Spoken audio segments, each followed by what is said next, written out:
Hi, I'm Sherry Stump. Thank you for joining me today. I'm reading from the devotional book, God's Amazing Grace by Ellen White.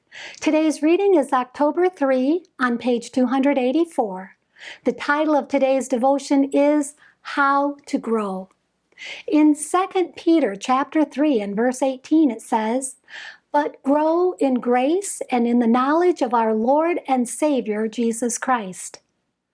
It is the privilege of the young, as they grow in Jesus, to grow in spiritual grace and knowledge.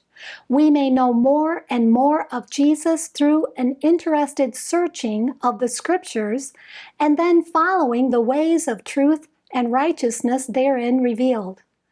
Those who are ever growing in grace will be steadfast in the faith and moving forward. There should be an earnest desire in the heart of every youth who has purposed to be a disciple of Jesus Christ to reach the highest Christian standard, to be a worker with Christ. If he makes it his aim to be of that number who shall be presented faultless before the throne of God, he will be continually advancing. The only way to remain steadfast is to progress daily in divine life. Faith will increase if, when brought in contact with doubts and obstacles, it overcomes them. True sanctification is progressive. If you are growing in grace and the knowledge of Jesus Christ, you will improve every privilege and opportunity to gain more knowledge of the life and character of Christ. Faith in Jesus will grow as you become better acquainted with your Redeemer by dwelling upon his spotless life and his infinite love. You cannot dishonor God more than to profess to be his disciple while you keep at a distance from him and are not fed and nourished by his Holy Spirit.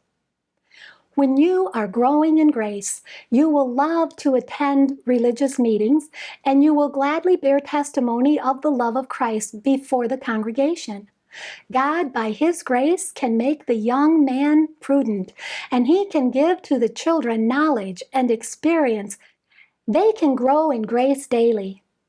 As long as we continue to keep our eyes fixed upon the author and finisher of our faith, we shall be safe. But our affections must be placed upon things above, not on things of the earth. By faith, we must rise higher and still higher in the attainment of the graces of Christ. By daily contemplating his matchless charms, we must grow more and more into his glorious image. While we thus live in communion with heaven, Satan will lay his nets for us in vain. Thank you for being with me today. Please join me tomorrow when we'll read about the conditions of Christian growth. And may God bless you abundantly above all you can ask or think.